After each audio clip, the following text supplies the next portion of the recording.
All right, hello, welcome back. We're gonna hop into game as we speak.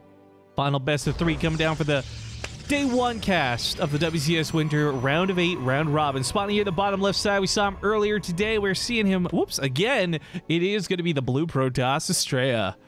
This guy had really unconventional builds against Scarlet earlier. We'll see if his opponent can handle him just as well. To the top right, we have the red Zerg player, Cham. Now, I don't know what's going on with Cham today in terms of his other series. I just know that I'm a big fan of Cham right now. I'm riding the hype train. The last couple of Friday night fights we've had Cham in, he's come out victorious. He looks really strong when he plays too. Not a player I really took for too serious. In fact, I would even say I even took Cham a little bit for granted to some regard. But at the end of the day, he has proven his worth time and time again. He's a very good Zerg player. And on that basis alone, I feel the win for Cham. But Astrea against Scarlet was playing really unconventional builds, which did not look good at a glance, but I do truly believe would probably work from time to time. And maybe they didn't work against Scarlet, maybe they'll work against Cham. We'll see what Astrea's builds are. And for those who missed that series, a quick little recap here is game 1 was like this weird lot of Sentry pseudo all-in that went really badly, and then he almost won the follow-up with regular units. It was a whole thing. And then game 2, he tried to do a little bit of shenanigans with like a Colossus and some disruptors. Also did not go so well. But I think a big part of that, again, is it's Scarlet. She knows how to defend against these things. She was prepared in advance. She got some good information via scouting. So we'll see if Cham ends up running into the same fortunate or unfortunate situations. Again, I said it during the cast, and I'll say it again. Like, I really feel like Astrea's builds, as much as they were weird and I want to criticize them, I truly think those work on the ladder. I really think he probably beats players often enough to warrant those builds, and they're not just something he pulled out of his ass trying to make something happen for WCS. Like, Astrea, well, he might not be super full-time because he's got to juggle school in real life, he's still dedicated enough to the game that I don't think even he would YOLO it too hard. Now, he's building 2 sentries, so this feels a little bit similar, but we'll see how far this goes. It is only a couple of sentries for the time being. Meanwhile, Cham back on his side of the field takes a 3rd base. Speed on the way. Didn't fully pull off of gas. Did pull off gas a little bit, though. Alright, 2 sentries gonna try and kill that Overlord. They can hallucinate a Phoenix to get the high ground on it. So Cham will awkwardly, likely get a bit supply blocked from this. If the sentries can kill it. Oh, the range! Ah! 2 health, it's gonna get away. No, chase it down. Oh, but this Ling's coming. The Ling's can kill the sentries. Oh, he's actually not gonna catch the Overlord. This sucks because, well, this is great for Cham, obviously, on one side. But it sucks because it does mean less scouting. However, he does have a 2nd Overlord coming to the main base, so he'll see these extra gateways completing. And on his mark, that's 4 gates total. Possibly 5. Yeah, 5 gates total. Actually, did he scout the 2nd one at the wall? He's pushed off that pretty quick. Okay, he has seen it.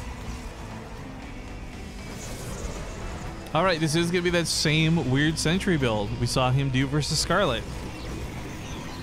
I was not convinced by it then. I don't think I'll be convinced by it now. But just to be clear, this is obviously a build that's practiced, a build that came prepared, and not something he's just pulling out of his butt at the 11th hour. Or maybe it's a combination of the two. Either way, I'm going to see some pylon action go down. There's some Lings in the middle of the field. I kind of discussed how Scarlet made the right moves to make it look so easy to defend. She did things like cut off the reinforcements and focus on the pylon rather than the sentries in her base. A small little sacrifice of the natural ended up being an easy mode hold for her in general. We'll see if Cham can do the same thing.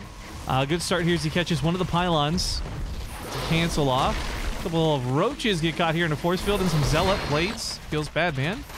This pylon gets saved thanks to a force field and some good positioning.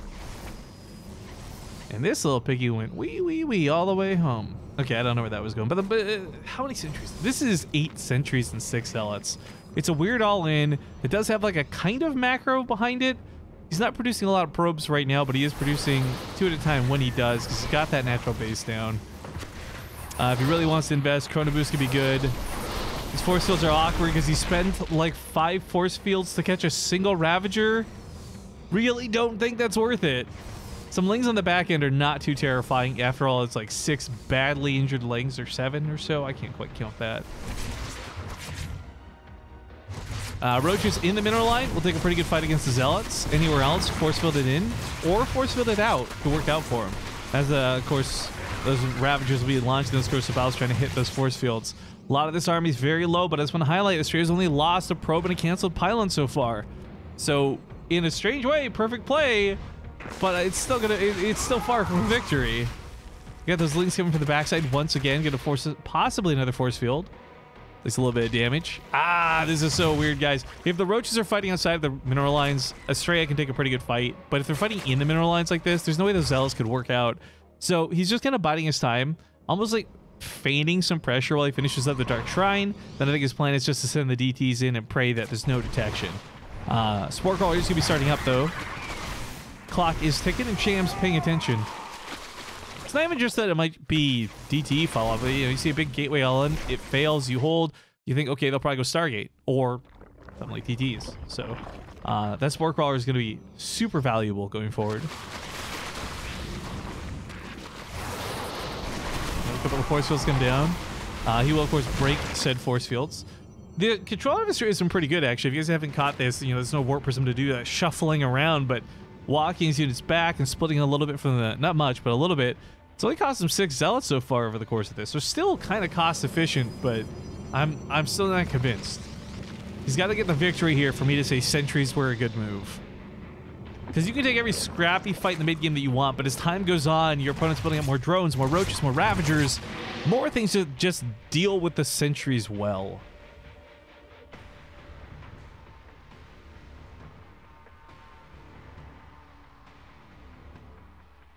I don't like Astrea backing away from this, to be honest. I think timing was the biggest asset he had. Because as he walks away, it's not just that he saves his army, it gives Cham plenty of time to build up his, who... I don't want to say he was on the brink of losing. He wasn't, but he was on the brink of just not being able to defend that for a small period of time.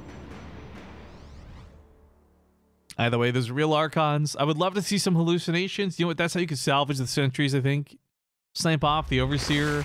Have like 5 fake Archons on the front line that your opponent's just wasting shots into. Sorry, camera's all over the place. I'm actually super tired right now, guys. But, man, I don't know what it is. Sitting around waiting for this game to start, for this series to begin, just like, I don't know. It tuckered me out. It should not have in any way, shape, or form, but it did. There's spores at all 3 bases. There's units in the main, units at the third, queens at the natural. I applaud the effort from Astrea, but DTs are not going to get anything done in this game. Not while his opponent's on edge.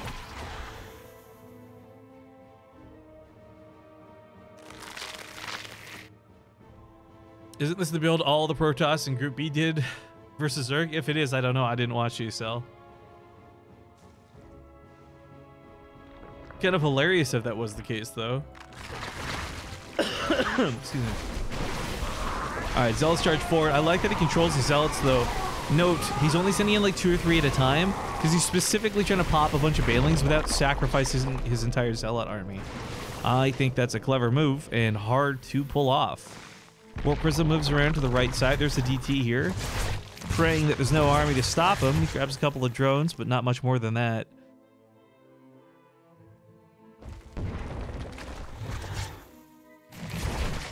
Spores at every base are making this exceptionally difficult for Cham to get some worker kills the way he wants to. Or excuse me, Astrea to get Cham's worker kills the way he wants to. Is there a layer? I do. Yeah, there's a layer in the main base. Corrosive Battle's gonna land. Got a lot of Banelings with this too. Banelings aren't really too useful in a lot of Protoss situations, but with this one little atypical one, not only will it do well against these Zealots, if it can connect to the sentries at all, then those are all going to die too. They are light units, so they explode pretty good.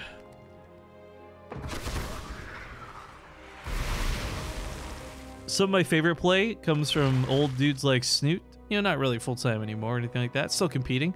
We're getting like Bane Rain a little bit on top of the sentries. They'll always be in the heart of the Protoss army. Things like that are always cool, but in this game, none of that's really an option. Cham can has to just go brute force Banelings to the front line and pray for a lot of splash damage, because these are well protected. There's a lot of those sentries still standing too.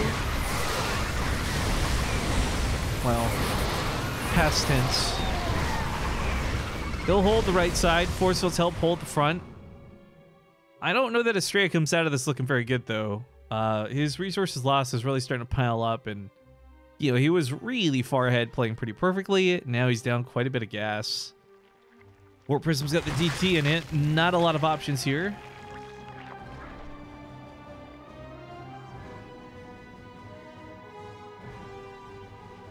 Future Rifkin already knows the answer to his own question. Whoa, man. You just blew my mind, dude. Thanks, brother.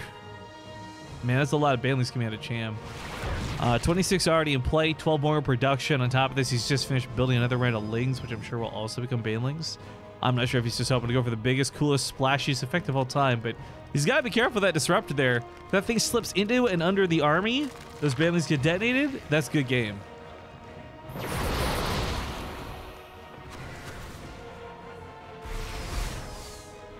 Okay, pays to wait. He backs away. I really wants to see how much this. He doesn't want to hit this with like a 1 and then long pause and then 2 combo.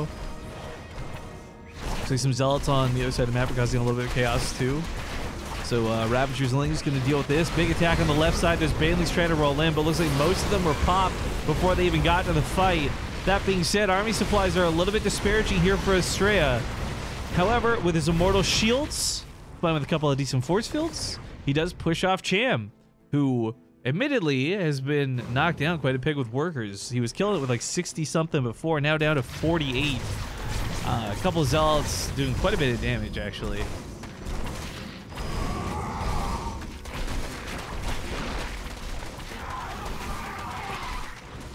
Oh, boy. Attacking on the left side. This time there's not 26 to 28-something Banelings. They weren't that effective last time. Okay, so the base goes down to that little Zealot run by, and he actually picks them up and gets them out of there, so a hero's ride service out. Meanwhile, Ro8 Ravager continues to just turn into more and more Ravager. A lot more of those means a lot more force field break-in. The big question I have at this point, right? We got Disruptors. Previously, we saw Colossus. This game has been a lot about gateway units. Someone in chat brings this up, but like Astrea doesn't make Immortals too often. He does this game, and there's about 3 of them in the army, but yeah, I will actually second that and say, like, I expect Astrea to be building like 10 Immortals, right? Not just skirting by with 2. Because Immortals are so freaking generally good against everything. Not because of the damage they deal, but more so because of the damage they can take with that shield. Well, Banelings down here to the south.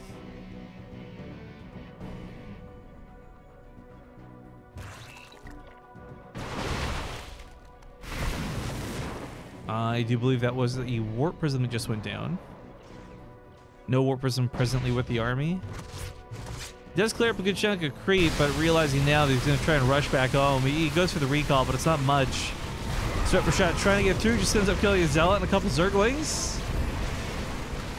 They have a short fuse sometimes in this case. A lot of Ravagers in the back end. We do see Astrea pushing up. Might just be able to catch this army and force it to fight. If he does, I still don't know if he wins that fight necessarily. A lot of fire goes in and killing this Nexus, though. Corrosive Piles land behind him on the ramp. 13 probes are down. Colossus is out, but that's kind of, let's be honest, that's laughable. He's in retreat from the DTs more than anything else. A couple of Lings try to run by, but there's nothing to really run by. He's just knocked the base down after all. But maybe stopping the probe from building the new Nexus was the plan. Either way, that base is going up. Corrosive Piles also not working out so hot. A lot of these Stalkers are just blinking forward or blinking to the side and picking off these Ravagers.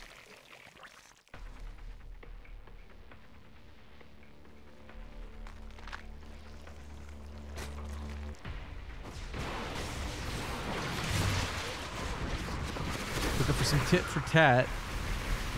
Hoping to knock down a base. Cham's 15 minutes deep in this game, and normally that doesn't really mean much, but I just contextually here, Cham's coming off of like an hour-long best of 3. It went the distance. It was like 3 20-minute games, maybe even longer than that. But surprised to see him playing, well, as you say, so well, despite being possibly tired from that last set. But then he eats a bunch of Banelings, so maybe he's a little bit tired. Maybe he could have used the nap. I could have used the nap. We should have taken a nap break. It's the last cast of the day, after all. Oh, that shot on the bottom side takes out 3 of the Ravagers. These disruptor shots out of Astrea actually ended up being a lot better than expected. Certainly a lot better than anticipated. But you know what? All you need is like 1 or 2 miracle shots and you really start turning the game around. And hatchery's getting low once again. So shots are a bit weak that time.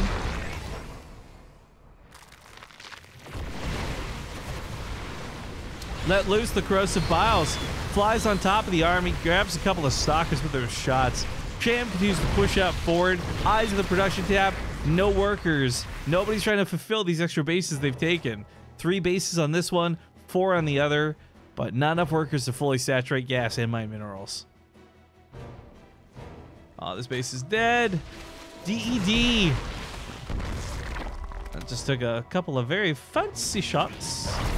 So they have a Ling run by into the natural base of Astrea. This actually grabs one of the disruptors. I don't think I'll get much more than that. But grabbing the disruptor was pretty nice. Any day of the week, I would trade 6 circlings, 8 circlings, however many that was, for a disruptor kill over like a scarf. All right. As he postures and poises once again, he's got to be very careful. Cham doesn't really have a lot with his army. Like, there's no Hydras behind this. There's no infested fungal growths. Ro8, Ravager, and Ling. It does work, but I feel like you got to be really careful how you use your units. A couple of banelings go down for not too much there. These guys get a surround of the stalker, but it's just going to blink out. Goes for the mineral line, so okay, you can't really use disruptors to defend, but realizing the rest of the army's here, he just decides to run away. DT also coming down here looking for a way in, but sees that Overseer and nopes out of there like a Dark Souls player. More banelings are on the way, which I don't know how much I agree with, because we're not seeing Astrea do typical like charge lots or anything. He's been running a lot of these banelings into stalkers, which if they are clumped up, fine. That does splash damage, it's worth it, but just doesn't seem that effective. DT to the south, gonna be super annoying, grabbing a few more kills. Looks like I just missed a baneling run by on the left side. That's my bad, folks. I was watching the DT. Tries to roll into the mineral lines. With only +1 weapons, it does take 2 banelings to kill probes most of the time. +2 weapons means it's a one-shot, however.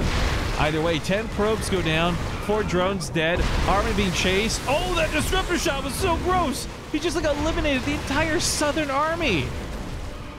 Worse yet, no follow-up kills. Corrosive biles are not going to be good. He sounds the retreat. More roaches on deck to replace the ones that he just lost. But, oh man, Astrea falling behind in this game. Taking fights like that is not really acceptable, especially when your goal is to do some like really concrete damage. But you know what? I'll say this, out of game 1 at least, this ends up being a lot closer and a bit more back and forth than I expected. I do want to highlight the weapon upgrades, by the way. Astrea is on +3. Cham is only on +1 for his melee, and he's not even using Lings all that much. So there's a pretty large upgrade discrepancy between the two of them. Astrea is actually going for +1 armor too on top of this. I guess this is, we know where the Chrono Boost have been going in this game. Or we don't, because this Nexus has full energy. He hasn't used it once. Feels bad, man.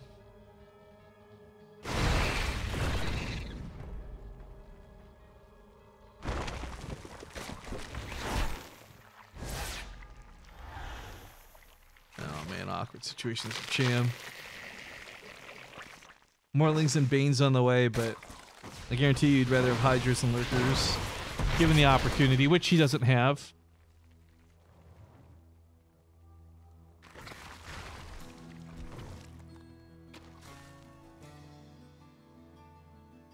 I don't know if we have any mods tuning in. Maybe he's just casually watching, or you all got bored when we went AFK. But if I could not be the one to have to tab out and time out and chat while I'm casting, I really appreciate that, guys.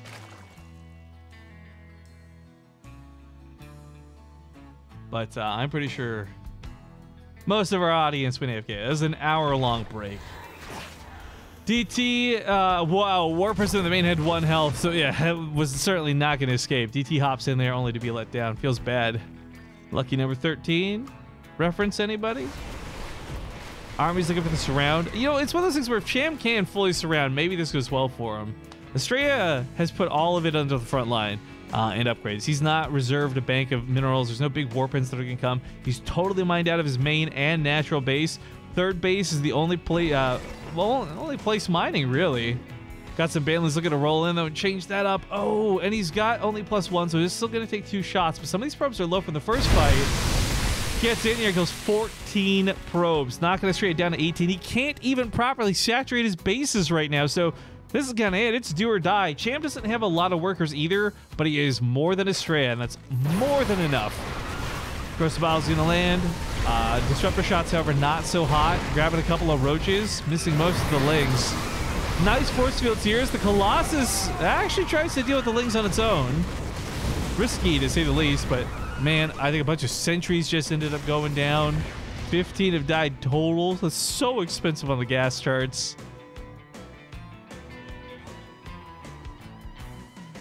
Look, I, from moment one, had no idea how this game was going to go. I still don't really know how this game is going to go. But what I do know is both players get some pretty good damage in when they're given the opportunity.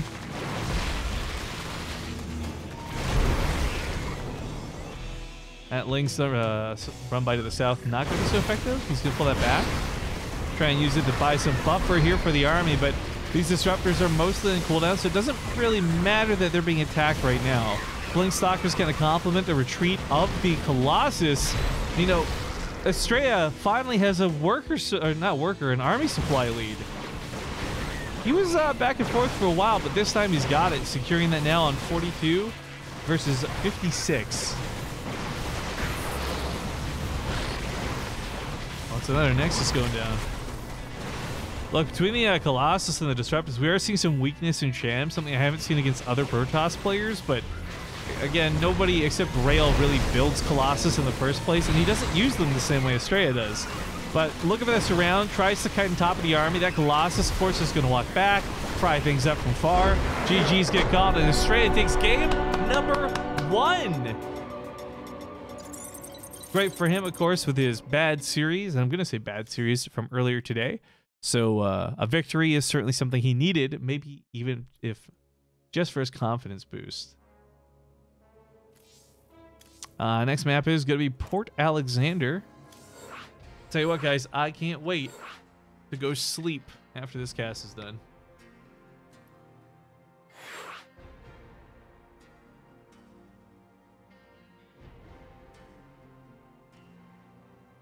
All right, Astrea had to go to the bathroom really quick. See him in a few. Don't know what has happened to Showtime. He's either hopped into a replay or he's just...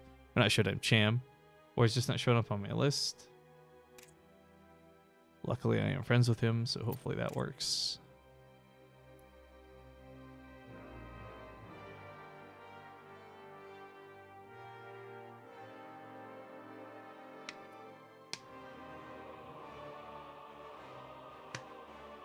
All right. So we gotta wait for Astrea to get back from the bathroom, I suppose. I really don't remember if we had other observers in that game or not. Big oof. Man, I used to be able to do like 12-hour streams, no problem. I'm dying here at 6. I hate being sick. Did we reach any of these goals today? 27 new subs, but like 70 something with resubs. It's not too bad. Flush money down Twitch. Oh, people have cheered like 8,000 bits today. That's cool. Wait, no, that's only 50. So like 4,000 bits today combined? That's cool. All right, waiting for these guys to say when they're ready. Oh, red versus blue.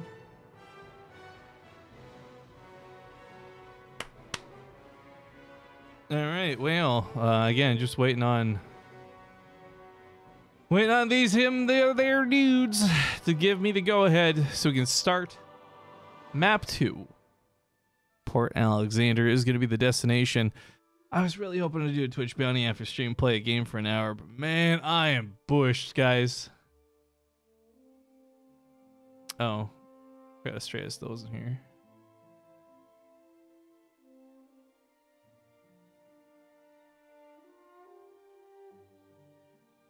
You know, Cham needs a second.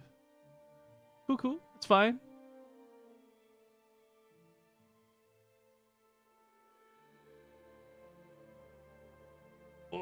God, I keep cracking my back. But yeah, so if you guys are tuning in, Astrea getting a win in game 1, I would classify that as a bit of an upset. His weird sentry build ended up working out for him. Look, here's the reason why I'm so skeptical of it, right? The amount of gas he has to spend for the attack, like, it has to pay off really well. Otherwise, I just don't think it's worth it. It's so weird. I'm not a fan of the sentry opener. All right, we got Roddy in the chat. What's up, dude? I saw you trying to stream earlier. I hope it went well. So you're catching me like 7 hours in, no energy and sick. Good combination. Garfield, Lokin 84, thank you for the Twitch Prime sub. Let's get into Port Alexander.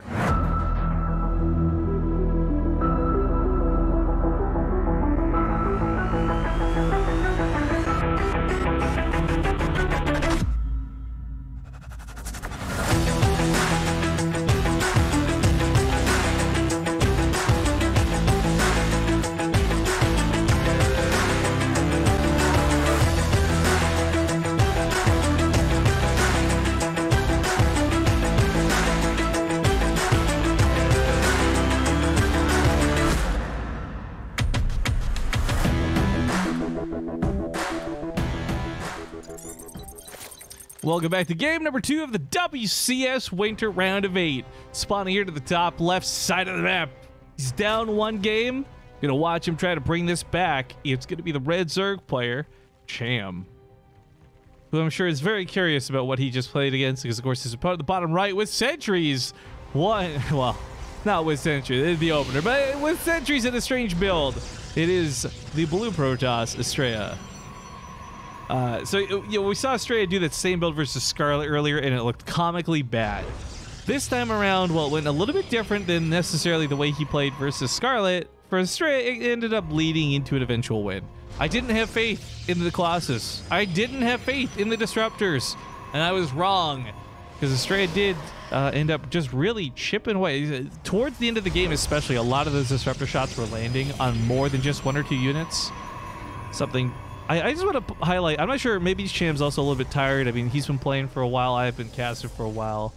Apples and oranges. But maybe that's why we saw some kind of poor lack of splits, I want to say. Like, there's a lot of hits I feel that went off that I don't think should have. Now, again, I'm not pro player. Maybe my analysis on this is wrong. But yeah, I just really don't think a lot of the shots that went off that game should have hit as many units as it did. And for me, a big part of that's like, is that just on Cham?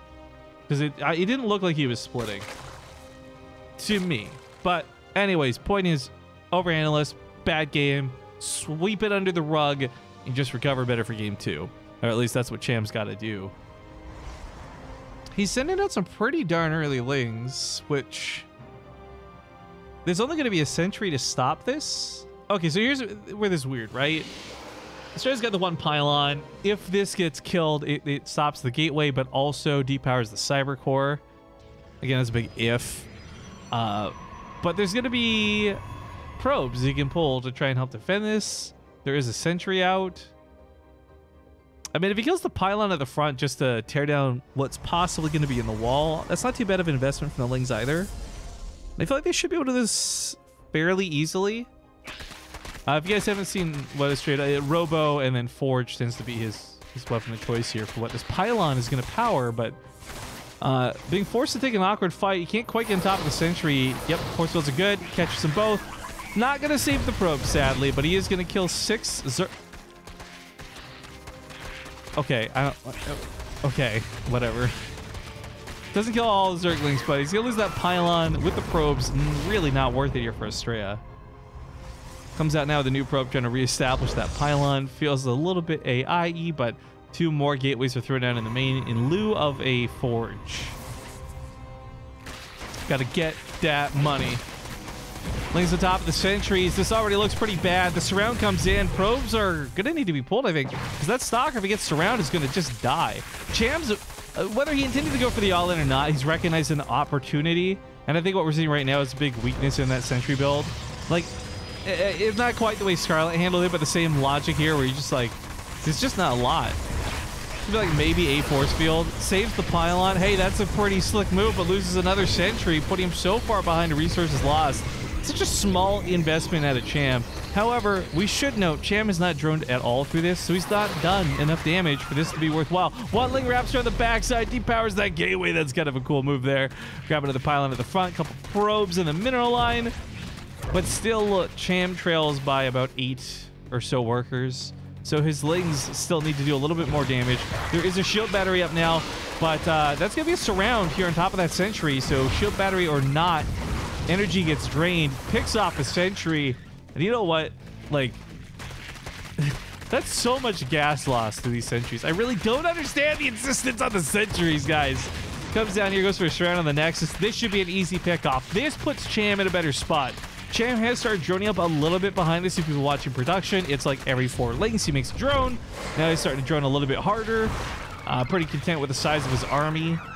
If at any point he can surround this army of Astrea, Astrea's army will not hold up very well, I don't think.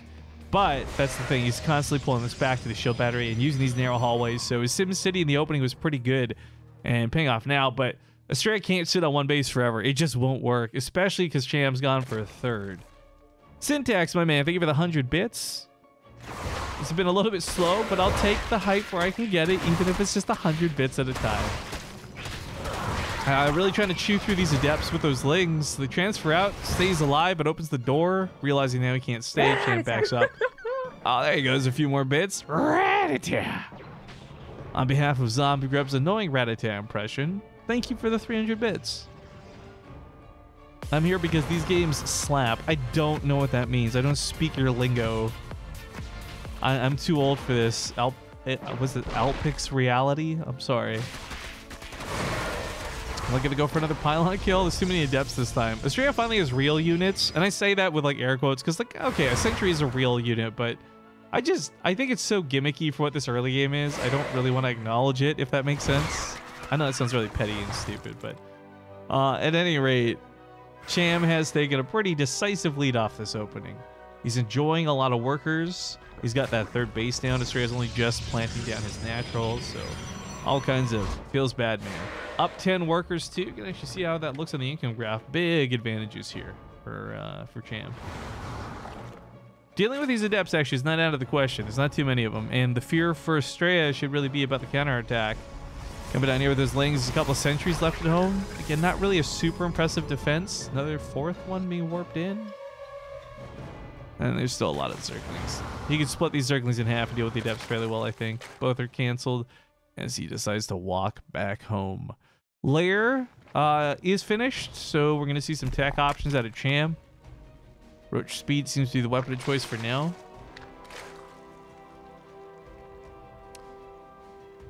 Stargate comes out of Astrea, I guess hoping that his opponent's going to go for a Spire as Scarlet did. However, don't know if that would be the case. A lot of the reasons Cham has looked so strong in many of the games I've cast of him is he goes brute force. It's not really about super special tactics and using 5 mutas to harass. It is about just getting a maxed out Roach army and overwhelming at timings that Protoss can't deal with. So I feel like even though it's a double Stargate, this could be a mistake. Cham is not exactly banking thousands of minerals, but I do feel like after he saturates this third, we're just going to see a huge swell of Roaches come out. Maybe a couple Ravagers too. Why didn't he wall down? Oh, because he's Astrea. Twitch chat with the burns. Stylistically, some of the better players have been pretty bad at building. I mean, look at Marine King Prime, right? Never built a bunker in his life type thing. Still won a lot of tournaments. Hallucinated Phoenix, not a real one. Just get some scouting information. It's a little confusing because Astrea is blue. Force Field's not going to catch anything, so throws that net out. And it's going to be... it is going to be real Phoenix, and a lot of them coming up behind it. Don't like this. Because whether it's Roaches or not... Oh, God, there's a Nightly Swarm that's going to pair up with this, too. I don't like it. They're not going to be able to help enough. They're just simply not going to have enough energy to lift up every unit. They could maybe grab a Ravager or something in the back, which maneuverably would be cool, but yeah, for the most part, I think these Lings are going to be the bigger issue initially, and then the Roaches once they're paired up with a Nightly Swarm. Maybe grab a Ravager on the backside. Either way, reinforcements should be coming to the front line fairly quick. Nightly Swarm's done, so he'll be able to start building the exits. or the mouths, or the butts. I think Tasteless was the one who asked that. I'm not sure if this is a Nidusworm mouth or a Nidusworm butt that comes out, but either way, I'm saying that word butt a little too much.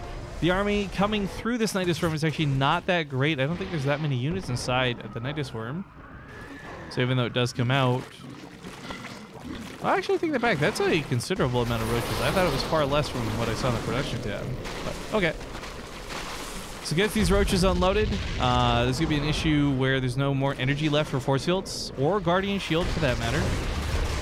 The lings and the roaches that attack the natural base appear to be being dealt with by the Phoenix, but in doing so, unfortunately, gives up all their energy, so there's no way to contest what's happening in the main base, and it looks like Astrea's abandoned ship for the time being. Nexus is going to go down. He's just going to accept that. He could probably just kill the pylons that are powering the stargates because Void Rays are on deck, but looks like he wants to go for kills instead. Ravagers were picked up, so there's nothing to break that force field. Maybe just pop another Nidusworm. I don't know. But there's a small hodgepodge crew trying to defend this. And even with the addition of the Void Ray, which I want to be clear, is not that impressive. Even if it prismatically aligns, it's just not dealing with this well enough. GG's get called. Cham ties up the series 1-1. And Syntax, sorry for speaking over Wardy, thank you for the 301 bets. Bits, excuse me. Now Lasuna also comes in with a 33-month resub. Mwah, mwah, mwah. Thank you very much for coming back. But okay, deep breaths. What's map 3?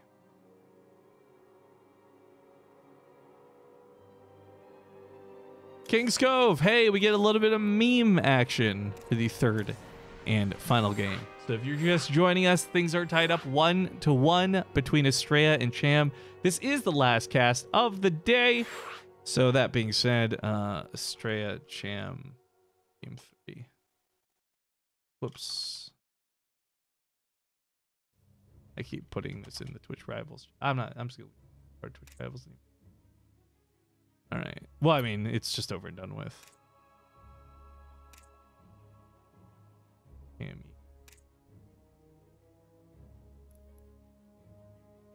Okay. Oh, hey, you know what? With those little extra bits, we've almost filled up the bit goal. 99%. I don't know why it's showing a percent. I just put the goal at 5,000 bits. But we've almost cheered 5,000 bits during today's cast. That's pretty cool. Thanks, guys.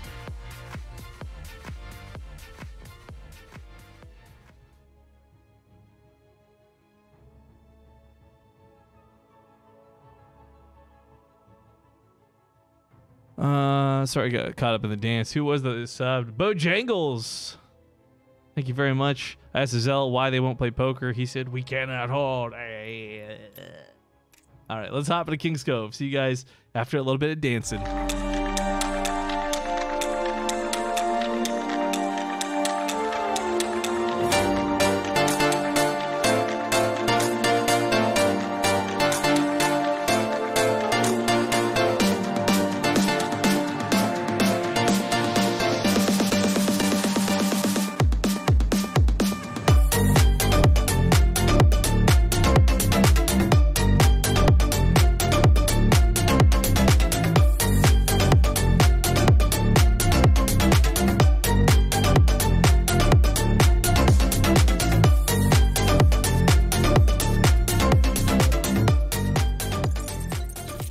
Welcome back to Game 3 for the WCS Winter Round Robin Round of 8. Spawning in the top left side, we got the blue Protoss player. It's Astrea.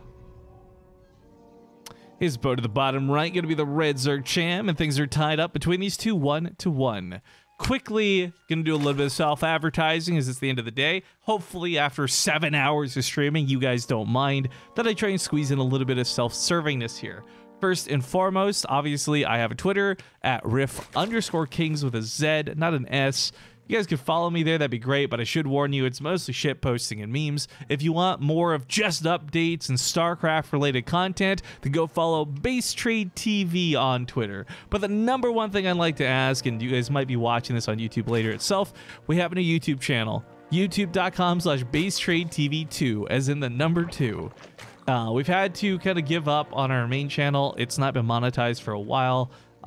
There's a long story. I don't want to bore you with that part of it. My point is the games you've missed today are going to be uploaded on that channel. So again, Base Trade TV 2.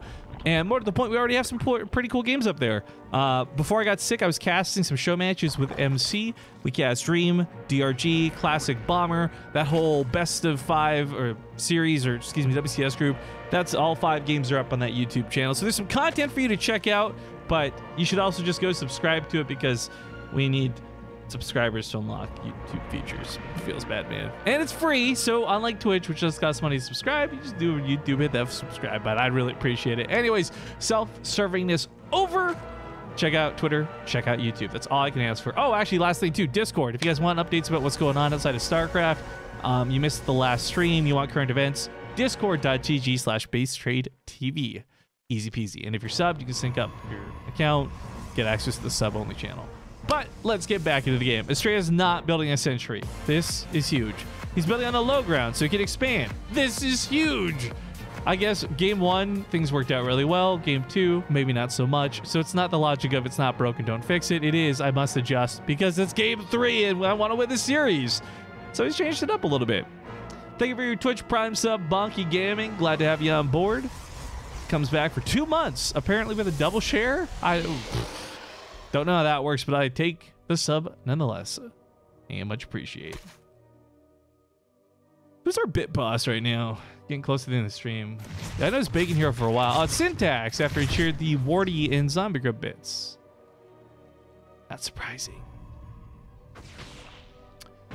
This Overlord should be able to make it to the safety nook.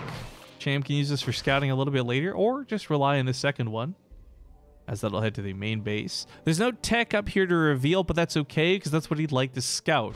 However, I don't think he needs to scout to confirm what's going on, because he does see Nexus came down fast, Cybercore's already done. Typically, I mean, you click on the building that's building, and you see, oh, right, that's a Stargate in the main.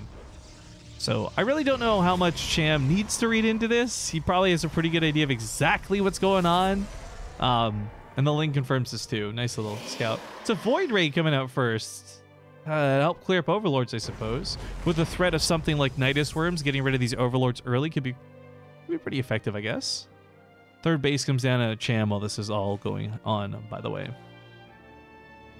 I said this before, but please only make meme intros from now on. It's the most amazing thing. Well, that's why they're great, though, right? Because they are exclusive to what the other stuff is. If every intro I make is a meme intro, then it's not really a special intro anymore. Sometimes it's fun to make them. A lot of people say very nice things about King's Cove. I guess a lot of you haven't seen it before. That's cool. Welcome to the channel. Sometimes the intros are super cool, hard, try hard, serious, and sometimes they're a bit of a goof. King's Cove falls under the latter category.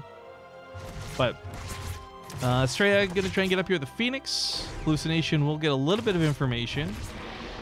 Actually sees the timing of the layer and the Roach Warren, so that was actually a pretty darn good scout.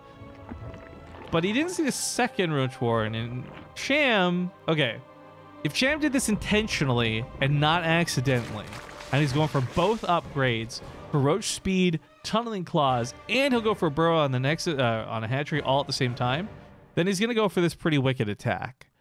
But the thing is, I feel like this is more likely a mistake than what I just described.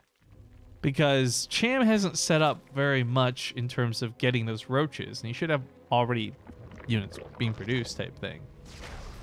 So I don't think we'll see both upgrades come out simultaneously. This Void Ray being kind of annoying. Queen should be able to push that off. Hydrogen starts. Okay, so... Oh, it's a Spire. Earlier today, we saw Drogo put down 2 Templar Archives. Today, we saw Cham put down 2 Roach Warrens. Pro players, please. So tomorrow is the end of the Group Stage 3. When do playoffs start? I don't have an answer for you. I only know about casting schedule for today and tomorrow because I'm involved with it. I don't know what goes on with the group stuff. I imagine they'll probably be talking about it on the mainstream, or you'll see Fear Dragon, Nathanius, and Control tweet about it. All I know is that I'll be back tomorrow morning at 7 a.m. Pacific, 10 a.m. Eastern, or 3 p.m. CET to do the second round of matches, the round robin.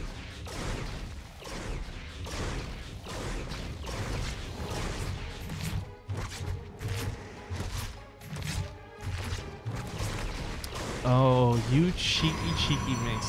A friend of mine just went live on Twitch, and their going live message is so-and-so has just sent you a message. I got very confused because I thought they sent me a message, and I felt very excited because I like this person, and then I realized I have no messages. It's just their going live message. Oh, you're so clever. I need to do that. I'm actually totally going to steal that. I'm going to write that in literally right now. I'm going to steal that.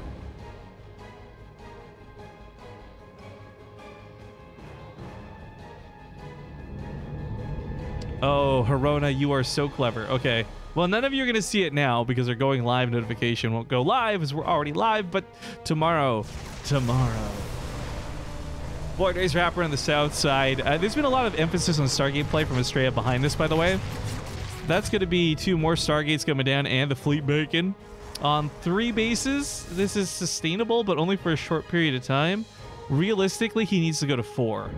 4 bases with a lot of heavy endgame tech, it works. I've seen it before out of other pros in Europe. I gotta imagine Astrea can pull it off too. So for the Nexus coming down, there you go. There's the money right there, so you can afford to produce. Now, Cham's already gone for quite a few Corruptors. You might think, okay, well, that's not going to work. It's also weird, too, because I want to highlight real quick, Cham actually hasn't scouted much. He doesn't know that this is a big investment. This is just his response to the initial Void Ray, as well as possible follow-up. But Corruptors are really good in a lot of situations. They can caustic spray kill a lot of Nexus and other things. So, while maybe this was an initial overreaction to the air units, he'll be able to follow this up by doing actual harass with it, too. Because one Stalker and a Cannon is going to take a million years to stop these Corruptors. They will kill this Nexus before they are cleaned up. Which is really unfortunate for Astrea. So that's a dead base as he's just taking a new one. Timing-wise, not so hot. But he is focusing on more Void Rays. And in a head-on engagement, prismatically aligned, Void Rays will beat out Corruptors. But when you see all the Void Rays power up, you just walk away. That's the classic tactic. You just walk away. And if you do, then it's no problems. You don't have too much to worry about. However, we'll see if Cham decides to invest in more. We've got Hive on the way, which could lead to Vipers, and that will be kind of effective. But again, highlighting Cham's never made it to the back of the main. He doesn't know about this double Stargates. He doesn't know it's 3 Void Rays at a time. He will see 3 Void Rays, but I'm not sure if that gives him the info he needs. Disruptor does not get the magic shot he was hoping for. He's not going to prismatically align against Corruptors. He's going to prismatically align against Roaches, which I guess still accomplishes quite a bit.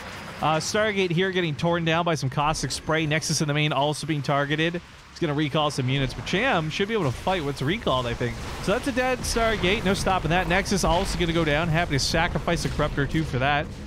Yikes. That's 2 dead Nexus for Astrea because Corruptors are pretty nasty. And if you think these Corruptors are bad, you should check out Namshars sometime. I think Namshar is some of the nastiest Corruptor play when it comes to Protoss or Zerg players. But, oh, those Corrosive Biles hit the Void Rays. That should not have happened. That took away 90% of their health.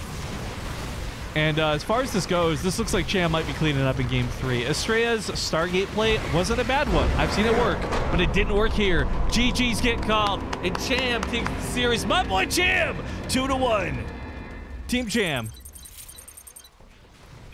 Oh, gosh. I am bushed after a 7-hour stream, guys. So I'm going to call it. I don't have a lot of crazy goodbyes. I don't have anything too wicked to go through. The main stream is going to be done too. I think that was the last game that was going on because it took so long to get started. So that's pretty much just a wrap. Thank you all for watching. Thank you for tuning in. If you're new to the channel, I hope you'll hit that follow button. I know the new follow button's like weird because Twitch for some reason decided to make it really complicatedly ugly for no real good reason. But I hope you'll consider hitting the follow button. Anyways, I'm going to go find somebody to host. Maybe it'll be a small StarCraft streamer. Maybe it'll be a friend. I don't know. But like I said, I just want to wrap this up. So check out our new YouTube channel, youtube.com/BaseTradeTV2. Be sure to check out our Discord, discord.gg/BaseTradeTV. And you know what? This is an easy pick. I was just looking through the list, and I see Kathy, aka Zerg Girl, is streaming. Currently 298 viewers. Let's see if we can boost that up a bit. She's actually a really great